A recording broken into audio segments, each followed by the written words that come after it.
साथियों नमस्कार। एक बार फिर से आपका हार्दिक स्वागत और अभिनंदन है। मैं हूं आपका साथी दोस्त विकास गवाला, स्कूल व्याख्याता राजनीति विज्ञान। जैसा कि हमारी सीरीज चल रही है स्कूल व्याख्याता आरपीसी प्रथम प्रश्न पत्र पीवाईक्यू यानी विगत वर्षों के प्रश्न पत्रों का हल हम लोग संपूर्ण 360 डिग्री एनालिसिस के साथ में कर रहे हैं। और आज जैसा कि आपको थंबनेल के ऊपर सीधा सीधा प्रतीत हो रहा है, आरपीसी स्कूल व्याख्याता जो कि अभी हाल ही में संस्कृत शिक्षा विभाग के द्वारा एग्जाम आयोजित करवाया था, भर्ती परीक्षा हुई थी 2024 में। प्रथम प्रश्न पत्र भारतीय राज्य व्यवस्था का हम लोग आज 360 डिग्री एनालिसिस करेंगे। जैसा कि दोस्तों हम लोगों ने पूरी सीरीज चला रखी है और भारतीय राज्य व्यवस्था से संबंधित ये आज हमारा अंतिम पेपर होगा। आज हमारा क्या होगा? अंतिम पेपर होगा। जैसा कि मैंने आप लोगों से आशा और अपेक्षा की, उसके परिणाम स्वरूप हालांकि मैं इतना तो शानदार वाला नहीं कह सकता हूं, लेकिन ठीक ठाक आपका रेस्पॉन्स आया। और इसी को मद्देनजर हम लोग ध्यान में रखते हुए आप लोगों के सामने बहुत जल्दी एक और विषय लेकर आ रहे हैं। और आप पूरे सेशन में बने रहिएगा, आप लोगों को पता चल जाएगा कि मैं अब आगे कौन सी सीरीज लेकर आऊँगा, मैं कौन सी PYQ कराऊँगा। प्यारे दोस्तों, अगर आप कोई भी एग्ज़ाम को क्रैक करना चाहते हैं, यानी कि पहले ही एग्ज़ाम में पहली ही बार में अगर आप 100% श्योर सफल होना चाहते हैं, तो आपको दो चीज़ों का विशेष रूप से ध्यान रखना चाहिए। मैं आप लोगों को ये हमेशा बताता हूँ। एक चीज़ तो आपको जिस भी एग्ज़ाम की तैयारी कर रहे हैं, जिस भी एग्ज़ाम में आप पास होने का सपना देख रहे हैं, जैसे कि हम लोग बात करें स्कूल व्याख्याता का, यानी आप लोग राजपत्रित अधिकारी बनने का सपना देख रहे हैं, तो आप लोगों को फॉर्म भरने से पहले, यानी कि राजपत्रित अधिकारी बनने का सपना देखना शुरू करने से पहले दो चीज़ों को विशेष रूप से आप लोगों को एनालिसिस कर लेना चाहिए। एक तो एग्ज़ाम का पैटर्न, यानी कि एग्ज़ाम के सिलेबस के बारे में आपको गहन अध्ययन करना चाहिए कि एग्ज़ाम का सिलेबस क्या रहेगा। उसके साथ साथ में एग्ज़ाम का पैटर्न, या फिर मैं यूँ कहूँ कि एग्ज़ाम का नेचर, यानी एग्ज़ाम में प्रश्नों का स्टैंडर्ड, उनको जांचने के लिए, पेपर की प्रकृति जानने के लिए आप लोगों को PYQ यानी विगत वर्षों के प्रश्न पत्रों का हल, यानी कि प्रीवियस ईयर्स क्वेश्चन पेपर आप लोगों को देखने अति आवश्यक है। प्यारे दोस्तों, युद्ध भूमि में, रणभूमि में जाने से पहले आप लोगों के पास में अच्छे अचूक हथियार ब्रह्मास्त्र के रूप में होने चाहिए, जिससे कि आप लोग आधा युद्ध पहले ही जीत जाते हैं। बिना कोई विलंब किए हम लोग सीधे पहले प्रश्न की बात करते हैं।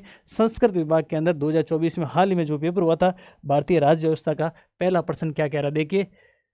पहला प्रश्न आप लोगों के सामने प्यारे साथियों, भारत के चुनाव आयोग के संबंध में सही कथन को पहचाना है।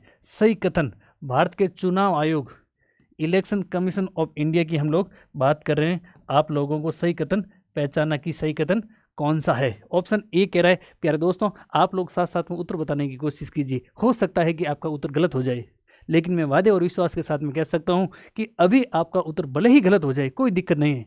अगर आप लोग एक्टिव रहेंगे, सक्रिय रहेंगे, मनोयोग से जुड़े रहेंगे, सेशन को अंत तक देखते रहेंगे, तो वादे और विश्वास के साथ में कह सकता हूं कि प्रश्न इसी प्रकार का आएंगे आपके अपकमिंग एग्जाम में। आपके प्रश्न है जो गलत नहीं होंगे। सही कथन को पहचाना है, इलेक्शन कमीशन ऑफ इंडिया की बात हो रही है। ऑप्शन ए कह रहा है कि बहुमत द्वारा निर्णय लेने की शक्ति के साथ बहुसदस्यीय आयोग की अवधारणा 1990 से लागू है।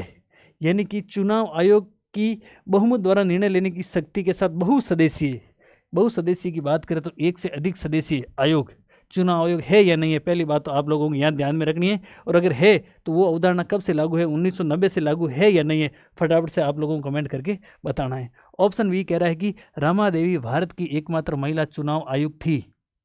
रमा देवी भारत की एकमात्र महिला चुनाव आयुक्त थी। ऑप्शन सी कह रहा है कि राष्ट्रपति मुख्य चुनाव आयुक्त, राष्ट्रपति की बात हो रही, प्रेसिडेंट मुख्य चुनाव आयुक्त और चुनाव आयुक्तों की नियुक्ति करते हैं। बिल्कुल जी हाँ, नियुक्ति करते हैं और उनका कार्यकाल 5 वर्ष या 60 वर्ष की आयु तक जो भी पहले होता है। यानी सही है क्या प्यारे साथियों? 5 वर्ष नहीं होता है, ये आपकी गलत हो जाएगी यहाँ से सीधा सीधा। ऑप्शन डी कह रहा है कि भारत का चुनाव आयोग एक स्थायी संवैधानिक निकाय है और इनकी स्थापना 25 जनवरी 1952 को हुई थी। प्यारे साथियों, 1952 को नहीं हुई थी। अब देखिए, इस प्रकार के प्रश्न को आप लोगों को करने के लिए एलिमिनेटेड मेथड यहाँ पर यूज करना पड़ेगा। यानी सही कथन एक है, 3 कथन तो गलत है। अब देखिए, पहले कथन की बात करें, बहुमत द्वारा निर्णय लेने की शक्ति के साथ बहुसदस्यीय आयोग, वर्तमान समय में बहुसदस्यीय चुनाव आयोग है। यानी कि 2 कुल मिलाकर के 3 लोग चुनाव आयोग, इलेक्शन कमीशन ऑफ इंडिया में है। लेकिन इस अवधारणा का विकास 1990 से लागू है। बिल्कुल जी हाँ, 1990 से नहीं है। बात करें कब से लागू है, तो 1989 से लागू है। ध्यान रखना मेरे साथियों, राष्ट्रपति के पास में पावर होती है। भारतीय संविधान का आर्टिकल 324 का सब क्लोज 2 कहता है कि राष्ट्रपति के पास में पावर है कि चुनाव आयोग को एक सदस्यीय बनाना है या बहुसदस्यीय बनाना है, और बहुसदस्यीय बनाना है तो कितने सदस्य होंगे। ये शक्ति किसके पास में, पावर किसके पास में, राष्ट्रपति के पास में है। चुनाव आयोग की स्थापना की बात करें, ध्यान रखना मेरे साथियों, 25 जनवरी 1952 नहीं, 25 जनवरी 1950 को आपके election commission of India, Bharat निर्वाचन आयोग की स्थापना होती है। उस समय प्यारे दोस्तों ध्यान रखना, चुनाव आयोग कितने सदस्य था, एक सदस्य था। कितने, एक सदस्य। समय आगे बढ़ता, समय आता आपके 1989 1989, 16 अक्टूबर 1989 को राष्ट्रपति महोदय एक अधिसूचना जारी करते हैं और चुनाव आयोग को बहुसदस्यीय बना देते हैं, 1+2, एक मुख्य चुनाव आयुक्त और 2 अन्य चुनाव आयुक्त। तो यहाँ से आपके सीधा सीधा गलत हो जाएगा, यानी 1990 से लागू नहीं, 1989 में। उसके बाद में समय आगे बढ़ता है, 1990 के बाद में 1989 के बाद में 1990 आता है। 1990 में तिक्की आलोचना होती है राष्ट्रपति महोदय की कि चुनाव आयोग को बहुसदस्यीय नहीं बनाना चाहिए था, वापस से एक सदस्य बना दिया जाता है 1990 में। समय और आगे बढ़ता है, वापस से 1990 के अंदर बहुसदस्यीय बना दिया जाता है। वर्तमान समय में बात करें तो चुनाव आयोग में कितने सदस्य हैं, एक तो मुख्य चुनाव आयुक्त और 2 अन्य सदस्य हैं। तो ये आपके ऑप्शन ए तो गलत हो जाएगा, सही कथन को छाड़ना है। रमा देवी भारत की एकमात्र महिला मुख्य चुनाव आयुक्त थी, बिल्कुल ये आपके बी है जो सही हो जाएगा। अब तक की बात करें, 25 जनवरी 1950 से लेकर के वर्तमान तक मुख्य चुनाव आयोग एकमात्र महिला बनी, और वो बनी प्यारे साथियों जिसका नाम था आपके रमा देवी। रमा देवी की बात करें तो ये आपके 26 नवंबर 1990 से लेकर के 11 दिसंबर 1990 तक क्या थी, पहली महिला चुनाव आयुक्त थी। उसके बाद में ये आपकी भी सही हो जाएगी। फिर राष्ट्रपति मुख्य चुनाव आयुक्त और चुनाव आयुक्तों की नियुक्ति करते हैं, उनका कार्यकाल 5 वर्ष या 60 वर्ष, 5 वर्ष नहीं होता मेरे साथियों, 6 वर्ष होता है। यहाँ पर क्या आ जाएगा, 6 वर्ष। तो ये भी गलत हो जाएगा। ऑप्शन डी कह रहा है कि भारत का चुनाव आयोग एक स्थायी संवैधानिक निकाय है, बिल्कुल स्थायी संवैधानिक निकाय है।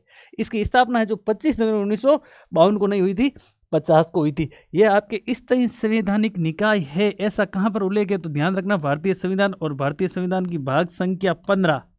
हम लोग बात करें अनुच्छेद की तो ध्यान रखना प्यारे साथियों, अनुच्छेद 324 से लेकर के 329 के तक इसका उल्लेख है। किसका, भारतीय चुनाव निर्वाचन विभाग का। निर्वाचन विभाग की बात करें कि निर्वाचन विभाग का कार्य क्या है, तो लगे ध्यान रखना मेरे साथियों, निष्पक्ष चुनाव करवाना, यानी कि बिना पक्ष के निष्पक्ष और पारदर्शी रूप से चुनाव करवाना। किसका चुनाव करवाना, तो ध्यान रखना मेरे साथियों, संसद, विधानमंडल, राष्ट्रपति और उपराष्ट्रपति का चुनाव का अधीक्षण करना, निर्देशन करना और निरीक्षण करना काम किसका है, चुनाव आयोग का है।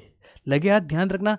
इसकी वर्तमान में बहुसदस्यीय है, ऐसा कहाँ पर उल्लेख है, तो ध्यान रखना भारतीय संविधान का आर्टिकल संख्या 324 का क्लोज 2, इसमें उल्लेख है कि राष्ट्रपति महोदय के पास में पावर है कि चुनाव आयोग की संरचना किस प्रकार से होगी, एक सदस्य होगा या फिर बहुसदस्यीय होगा। ऐसा कहाँ पर उल्लेख है, 324 का क्लोज 2। जबकि कौन से भाग में उल्लेख है कि भारत में एक चुनाव आयोग होगा, तो भाग संख्या 15 अनुच्छेद 324 से लेकर के 329 के।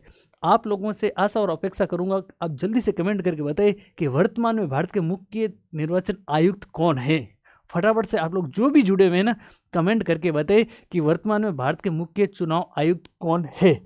नेक्स्ट पर्सन क्या कह रहा है, देखिए प्यारे साथियों, हम लोग जो भी पर्सन आए हैं ना, उनका 360 डिग्री एनालिसिस कर रहे हैं। और आप लोगों से एक गुजारिश रहेगी, आप लोगों ने अगर हमारा टेलीग्राम चैनल ज्वाइन नहीं किया है तो टेलीग्राम ज्वाइन RESVIKASCHOUDHRY ज्वाइन कर सकते हैं। जल्दी से जल्दी आप लोग टेलीग्राम ज्वाइन कर लीजिए, जिससे कि अपकमिंग एग्जाम में किस प्रकार से प्रश्नों की प्रकृति रहेगी, कौन से PYQ हम लोग करेंगे, आपको जो भी शॉर्ट्स नोट्स की PDF वगैरह हम लोग यहाँ से प्रोवाइड करेंगे, सीधे सीधे आप लोगों के हाथ में आ जाएगी। प्यारे दोस्तों, आप लोगों के मन में सपना है कि हम लोग व्याख्याता बनेंगे, और हमारा मिशन भी है, हम भी लेंगे मोहर, हम भी बनेंगे व्याख्याता, बन के रहेंगे व्याख्याता, लेके रहेंगे मोहर। लेकिन इसके लिए आप लोगों को जी तोड़ मेहनत करनी पड़ेगी। और मैं वादे और विश्वास के साथ में कह सकता हूँ कि उठो, जागो और अपनी ताकत को पहचानो। आपके अंदर वो ताकत है जो दुनिया के किसी इंसान में नहीं है। केवल और केवल आप लोगों को अपनी ताकत को पहचानना है। प्यारे साथियों, अगर आप लोग PYQ पढ़ लेंगे, प्रश्नों की नेचर जान लेंगे, एग्जाम का ट्रेंड जान लेंगे, मैं वादे के साथ में कह सकता हूँ कि अभी आप लोगों के मन में है कि सर पोस्ट है तो थोड़ी है, हम व्याख्याता कैसे बनेंगे, मैं वादे और विश्वास के साथ में कह सकता हूँ कि अभी आप लोगों के मन में आ रहा है कि एग्जामिनर कहाँ से पूछेगा। आप लोग एग्जाम के ट्रेंड को देख लेंगे, PYQ को देख लेंगे, 360 एनालिसिस कर लेंगे, तो आप लोगों के मन में आएगा ले एग्जामिनर पूछ कहाँ से पूछेगा। केवल आप लोगों को मनोयोग से जुड़ना है, शिद्दत से पढ़ना है। हम लोग आप लोगों का 100% मार्गदर्शन करेंगे, वो भी निःशुल्क। और मैं एक बात और कह देता हूँ, अगर आप लोगों का संख्या बल निरंतर रूप से बढ़ता है तो मैं आप लोगों के सामने संपूर्ण RPC द्वारा आयोजित पेपरों का निःशुल्क, वापस से कह रहा हूँ सुन लेना, निःशुल्क यानी बिना कोई शुल्क के 360 डिग्री एनालिसिस करवा दूंगा। चाहे बात मैनेजमेंट की हो, चाहे साइंस की हो, चाहे भूगोल की हो, चाहे हिस्ट्री की हो, चाहे आर्ट एंड कल्चर की हो, या फिर हिंदी, इंग्लिश, मैथ और रीजनिंग की हो। केवल और केवल आप लोगों को सकारात्मक रहकर जुड़ना है। और एक चीज़ और बता दूं, अभी तक YouTube के इतिहास में जहाँ तक मैंने देखा है, मैंने परखा है, मैंने ढूंढा है, एक भी ऐसा चैनल नहीं है जिसने संपूर्ण 360 डिग्री एनालिसिस PYQ का RPC के अंदर जो भी प्रश्न पत्र आए उनका निःशुल्क व्याख्यात्मक हल करवाया है। अगर आप लोगों को कहीं मिले तो मेरे दिए हुए मोबाइल नंबर पर बताइए कि सर आपसे कई गुना ज़्यादा एनालिसिस उस चैनल पे किया हुआ है।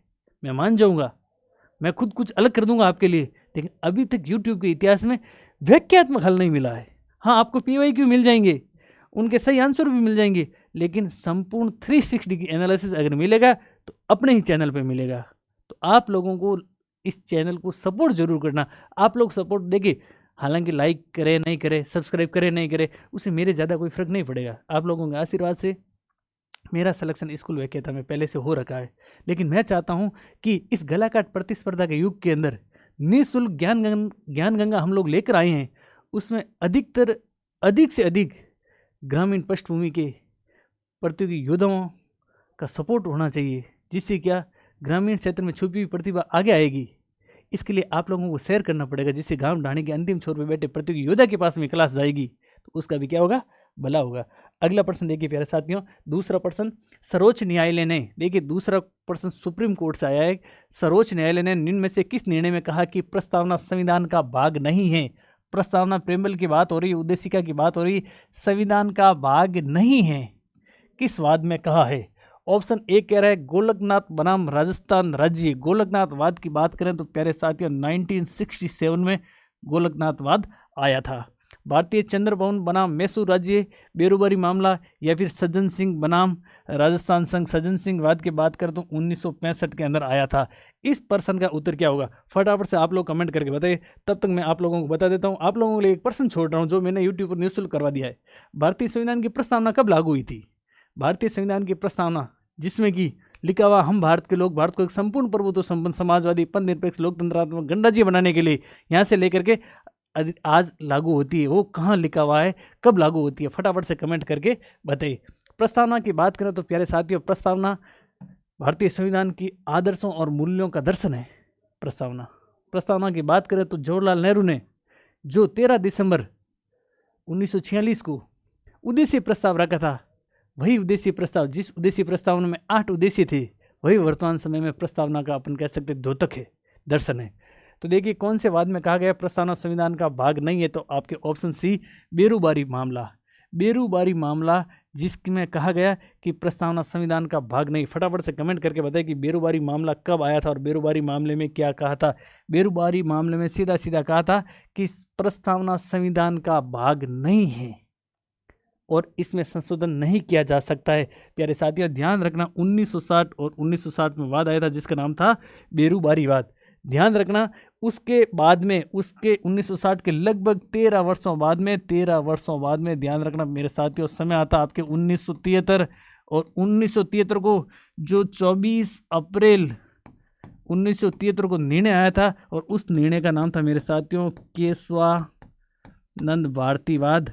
और इस केशवानंद भारतीवाद में सुप्रीम कोर्ट ने अपने दिए हुए निर्णय को पलट दिया था, उलट दिया था और कहा था कि नहीं भाई साहब, संविधान में की प्रस्तावना संविधान का भाग नहीं है, प्रस्तावना संविधान का भाग है। क्या है, प्रस्तावना संविधान का भाग है। 1973 बाद में आया कि प्रस्तावना संविधान का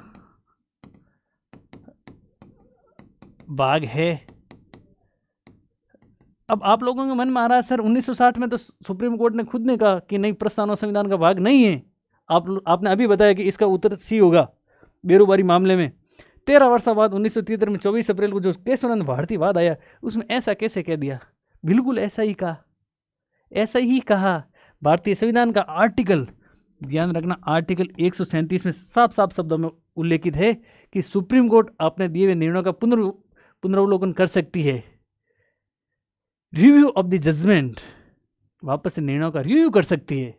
और ये रिव्यू क्या? अब तक की सबसे बड़ी संविधान पीठ, जिसमें 13 न्यायाधीश थे, 13 न्यायाधीशों की सबसे बड़ी पीठ, और इस पीठ में सुप्रीम कोर्ट ने अपने निर्णय को पलट दिया और कहा कि भाई साहब प्रस्तावना संविधान का भाग है। समय आगे बढ़ा 1993 में एसआर बॉम्बे विवाद, और एसआर बॉम्बे विवाद में एक बार फिर से कहा संविधान की प्रस्तावना भाग है, इसमें संशोधन किया जा सकता है। एक बार वापस से अपने निर्णय को सही ठहराया। अब आप लोगों के सामने मैं एक प्रश्न छोड़ रहा हूं कि भारतीय संविधान की प्रस्तावना, अभी मैंने आप लोगों को पहले बताया कि लागू कब हुई थी, तो ध्यान रखना प्यारे साथियों, 26 जनवरी 1950 को प्रस्तावना लागू, और लागू कब हुई थी तो ध्यान रखना आपके 26 जनवरी 1950 को प्रस्तावना लागू हुई थी। अब आप लोगों के मन में आ रहा है सर हमने तो ये पढ़ा 26 नवंबर 1949 को प्रस्तावना लागू हुई थी। प्यारे साथियों, उस दिन प्रस्तावना लागू नहीं हुई थी, संविधान अंगीकृत, अधिनियमित और आत्मनिर्मित हुआ था उस दिन। प्रस्तावना में ऐसा लिखा हुआ है, लेकिन प्रस्तावना है जो आपके 26 जनवरी 1950 को लागू हुई थी। आप लोगों के लिए एक और प्रश्न मैं छोड़ के जा रहा हूं कि प्रस्तावना में अब तक कितनी बार संशोधन हुआ है और कौन कौन से नए शब्द जुड़े हैं, फटाफट से आप लोग कमेंट करके बता दीजिए। नेक्स्ट प्रश्न आप लोगों के सामने, संसदीय समिति के संदर्भ में, देखिए हल्का सा प्रश्न, कॉन्सेप्टुअल प्रश्न है। संसदीय समिति के संदर्भ में निम्न में से कौन सा कथन है जो गलत है? गलत कथन को छांटना है। संसदीय समिति अध्यक्ष के निर्देशन में काम करती है, बिल्कुल हाँ जी, अध्यक्ष के निर्देशन में काम करती है, ये कथन तो सही है। संसदीय समिति अपना प्रतिवेदन सदन को अथवा अध्यक्ष एवं सचिवालय को प्रस्तुत करती है, हाँ जी बिल्कुल सचिवालय को प्रस्तुत करती है, या फिर सदन के अध्यक्ष या फिर सभापति को प्रस्तुत करती है। ऑप्शन सी कह रहा है कि संसदीय समिति अपना प्रतिवेदन प्रधानमंत्री को प्रस्तुत करती है, बिल्कुल गलत हो जाएगा, प्रधानमंत्री को प्रस्तुत नहीं करेगी। तो भाई साहब किसको करेगी? तो अपना प्रतिवेदन सदन के अध्यक्ष एवं सचिवालय को प्रस्तुत कर सकती है। संसदीय समिति का अर्थ है कि सदन द्वारा नियुक्त अथवा चुनी गई अथवा अध्यक्ष द्वारा नामित समिति, ये भी आपका सही हो जाएगा। तो आपके ऑप्शन सी इसमें क्या हो जाएगा? गलत कथन हो जाएगा। प्यारे साथियों, संसदीय समिति की बात करें कि संसदीय समिति का गठन क्यों किया जाता है, तो ध्यान रखना मेरे साथियों, कार्यपालिका पर नियंत्रण करने के लिए, कार्यपालिका पर नियंत्रण करने के लिए संसदीय समितियों का गठन किया जाता है। किसका किया जाता है गठन? संसदीय समितियों का गठन किया जाता है। संसदीय समितियों के गठन की बात करें तो 1919 का अधिनियम आया था ना, उस समय संसदीय समितियों की पहली बार बात हुई थी। संसदीय समितियां प्यारे साथियों दो प्रकार की होती है। कितने प्रकार की होती है? दो प्रकार की होती है। एक तो आपके होती है स्थायी, कौन सी होती है? स्थायी होती है, और एक होती है आपके अस्थायी। स्थायी समिति का कार्यकाल क्या होता है? निश्चित होता है, जबकि अस्थायी समिति का कार्यकाल निश्चित नहीं होता है। स्थायी समितियों की बात करें तो पहली बार, या फिर इस प्रणाली के विकास की बात करें तो 1983 के अंदर इसका क्या होता है? विकास होता है। और स्थायी समितियों की बात करें तो प्यारे साथियों लगभग 20 स्थायी समितियां है। कितनी है? 20 स्थायी समितियां। स्थायी समितियों का कार्यकाल तो निश्चित होता है, जबकि अस्थायी समितियों का कार्यकाल कतई निश्चित नहीं होता है। यानी जब भी आवश्यकता पड़ती है संसद को, विधायिका को, कार्यपालिका को लगता है कि कोई भी ज्वलंत मुद्दा है और इस पर समिति बनाने की आवश्यकता है, तो हाथों हाथ अस्थायी समिति बनाई जा सकती है। इन समितियों को लघु संसद भी कहा जाता है। संसदीय समितियां होती है ना, इन्हें क्या कहा जाता है?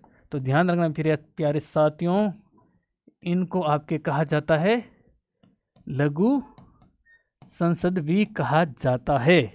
तो ये आपके ऑप्शन इसमें सी सही हो जाएगा। नेक्स्ट प्रश्न क्या कह रहा है? देखिए बहुत अच्छा प्रश्न है। नेक्स्ट प्रश्न है आपके, सर्वोच्च न्यायालय के न्यायाधीश के विरुद्ध महाअभियोग के प्रस्ताव की जांच करने वाली समिति में कुल कितने सदस्य होते हैं? और ये प्रश्न वैसा आपके हो जाएगा डिलीट। क्या हो जाएगा? डिलीट हो जाएगा। डिलीट प्यारे साथियों इसलिए होगा क्योंकि एक भी ऑप्शन सही नहीं है। महाअभियोग की जांच करने वाली समिति में कुल कितने सदस्य होते हैं, तो इसमें सदस्य 3 होते हैं। कितने सदस्य होते हैं? 3 सदस्य होते हैं। एक तो आपके होता है चीफ जस्टिस ऑफ इंडिया, एक कौन होता है? चीफ जस्टिस ऑफ इंडिया होता है, और एक हाई कोर्ट का चीफ जस्टिस होता है। यानी कोई भी हाई कोर्ट, वर्तमान समय में 25 हाई कोर्ट है, कोई भी हाई कोर्ट का चीफ जस्टिस होता है। और एक होता है प्रतिष्ठित न्यायविद। ठीक है, तो कोई भी ऑप्शन ऐसा नहीं है जिसमें ये बातें लिखी हुई। देखो ऑप्शन ए कह रहा सर्वोच्च न्यायालय के 2 न्यायाधीश और प्रतिष्ठित न्यायविद, ये आपके गलत हो जाएगा। सर्वोच्च न्यायालय के 2 न्यायाधीश और 2 प्रतिष्ठित न्यायविद, ये भी गलत हो जाएगा। ये ठीक बैठ सकता था, क्योंकि सर्वोच्च न्यायालय के मुख्य न्यायाधीश की बात यहाँ हो रही है। एक सर्वोच्च न्यायालय के न्यायाधीश, यहाँ सर्वोच्च न्यायालय के न्यायाधीश की जगह मुख्य न्यायाधीश होता ना, तो ये आपके ऑप्शन सही हो जाता। तो ये प्रश्न आपके डिलीट होगा।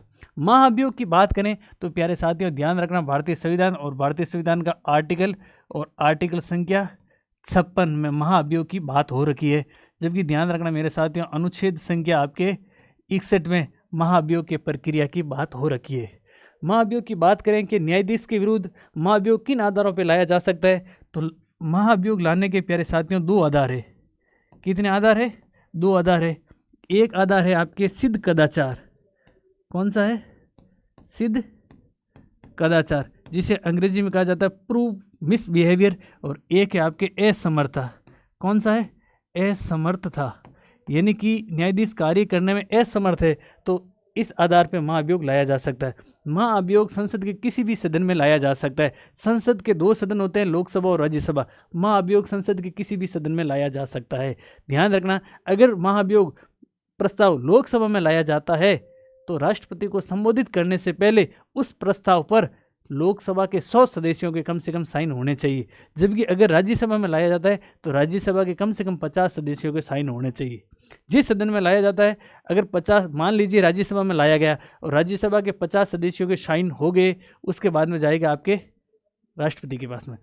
संसद उस सदन में उसके बाद में क्या करेंगे कि एक समिति का गठन करेगी, और उस समिति में कितने सदस्य होंगे? 3 सदस्य होंगे। वो समिति अगर उन पे लगे आरोपों की पुष्टि कर देती है, उसके बाद में उस सदन में जाएगा। जिस सदन में प्रस्ताव आया उस सदन में पारित, विशेष बहुमत से पारित होने के बाद में दूसरे सदन में जाएगा। दूसरे सदन से भी विशेष बहुमत से अगर वो प्रस्ताव पारित हो जाता है तो वो प्रस्ताव कहाँ पे जाएगा? राष्ट्रपति के पास में जाएगा। और राष्ट्रपति महोदय उस न्यायाधीश को कहेंगे, भाई साहब अब मामला गड़बड़ है, आप अपने पद को त्याग दीजिए, और उसे त्याग पत्र देना पड़ता है।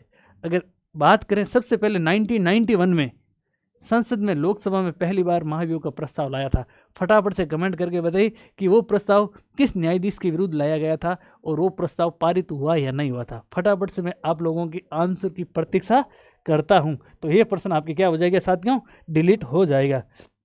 और नेक्स्ट प्रश्न देखिए, 5वां प्रश्न है कि निम्नलिखित में से भारत के प्रधानमंत्रियों का कौन सा समूह है 1952 के बाद से कभी भी संसद की राज्यसभा का नेता नहीं रहा है? यहाँ पर बात हो रही है राज्यसभा की। मैंने आप लोगों को बताया कि संसद और संसद के 2 सदन होते हैं। संसद के कितने सदन होते हैं? 2 सदन होते हैं। 2 सदन होते हैं, एक है आपके राज्यसभा और एक है आपके लोकसभा। तो देखिए 1952 के बाद से कभी भी संसद की राज्यसभा का नेता नहीं रहा है और वो प्रधानमंत्री बना है। I.K. गुजराल या फिर मनमोहन सिंह, बिल्कुल I.K. गुजराल साहब आपके राज्यसभा के नेता थे, और ये आपके थे आपके 1997-98 में। मनमोहन सिंह जी आपके 2000 से लेकर के 2014 तक थे। S.D. देवगौड़ा साहब आपके 1996 में बने थे। मनमोहन सिंह जी की बात हो गई। इंदिरा गांधी की बात करें तो इंदिरा गांधी 1973 में राज्यसभा की सदस्य थी। और नरेंद्र मोदी जी अभी तक एक भी बार है जो राज्यसभा के नेता के रूप में नहीं बने, जो प्रधानमंत्री। लाल बहादुर शास्त्री और वीपी सिंह जी भी राज्यसभा के सदस्य रह चुके हैं। अब तो ध्यान रखना एक बात और है, इंदिरा गांधी जब प्रधानमंत्री बनी उस समय राज्यसभा की सदस्य थी, लेकिन राज्यसभा के नेता की बात करें तो तत्कालीन राज्यसभा के नेता कौन थे? फटाफट से कमेंट करके बताइए। थे आपके MC छागला साहब। कौन थे? MC छागला साहब राज्यसभा के क्या थे? नेता थे। तो इसमें आपके क्या हो जाएगा? सही आंसर हो जाएगा प्यारे साथियों, C है जो सही आंसर हो जाएगा। तो अगर आप लोगों ने हमारा टेलीग्राम चैनल ज्वाइन नहीं किया तो फटाफट से आप लोग टेलीग्राम चैनल ज्वाइन कर लीजिए। और हमारी जो भारतीय संविधान और राज्य व्यवस्था के PYQ की सीरीज जो हम लोगों ने 2011 से लेकर के हाल ही के अंदर संस्कृत शिक्षा विभाग का पेपर हुआ, वहाँ तक कि हम लोगों ने पूरी करवा दी है। प्यारे साथियों, अगर आप लोगों ने ईमानदारी से देखी है सीरीज़, तो मैं वादे और विश्वास के साथ में कह सकता हूँ कि आपको खूब फायदा मिलेगा। और अगर आप लोग नहीं जुड़े हैं तो आप लोग पूरी की पूरी सीरीज जरूर देख ले, जिससे कि आपका भारतीय राज्य व्यवस्था, भारतीय संविधान और राज्य व्यवस्था से संबंधित जो भी क्वेश्चन आते हैं उन क्वेश्चन का ट्रेंड, उनका एनालिसिस आप लोग कर लेंगे तो अपकमिंग एग्जाम में आप लोग व्याख्याता बनने का सपना देख रहे हैं, आपका एक भी % गलत नहीं होगा। आई होप आप लोगों को सेशन जो पसंद आया होगा, आप लोगों को सीरीज पसंद आई होगी। अगर आप लोगों को सीरीज पसंद आई है तो आप फटाफट से कमेंट करके बताइए कि हाँ सर बिल्कुल हमारे को सीरीज पसंद आई, और मैं ऐसी आशा और अपेक्षा करता हूँ कि आप लोगों को सीरीज पसंद आई होगी। अगर आप लोग कमेंट करेंगे, आप लोग हमारे अंदर नई ऊर्जा भरेंगे, तो हमारी टीम बहुत जल्दी आप लोगों के सामने शैक्षिक मैनेजमेंट, शैक्षिक परिदृश्य, शैक्षिक मैनेजमेंट के PYQ RPSC, जब से RPSC का पेपर होना शुरू हुआ, लगभग मैं बात करूं तब से लेकर के वर्तमान ये आपके संस्कृत शिक्षा विभाग का पेपर हुआ, तब तक के PYQ आप लोगों के सामने लेकर आऊँगा। आप लोगों को एक बार फिर से तहे दिल से अग्रिम शुभकामनाएं। आप लोग निरंतर रूप से मेहनत करते रहिए, वो दिन दूर नहीं जिस दिन आपके हाथों में ज्वाइनिंग लेटर होगा। और प्यारे विद्यार्थियों, गलाकाट प्रतिस्पर्धा के युग के अंदर अगर आप लोगों को अपनी मेहनत को सफलता में तब्दील करना है तो आप लोगों को PYQ पढ़ने ही पड़ेंगे, आप लोगों को सटीक रणनीति के साथ में पढ़ना पड़ेगा। क्योंकि इस गलाकाट प्रतिस्पर्धा के युग में बात करें तो केवल अर्जुन को आंख दिख रही थी, हम लोगों को केवल आंख दिखने से काम होगा नहीं, हम लोगों को आंख की पुतली दिखनी चाहिए, तब हम लोग सफल होंगे। और ऐसा मेरे को विश्वास है कि आप लोग मनोयोगपूर्ण पढ़ रहे हैं और निश्चित रूप से आपको सफलता मिलेगी। निश्चित रूप से मैं वादे के साथ में कह सकता हूं कि सफलता आपके कदम चूमेगी। तो आप इसको एक बार शेयर जरूर करें और उम्मीद करता हूं आप लोग शेयर करेंगे, जिससे कि गांव ढाणी के अंतिम छोर पर बैठे प्रतियोगी योद्धा के पास में क्लास जाएगी तो उसका भी सिलेक्शन होगा। जय हिंद, जय संविधान साथियों।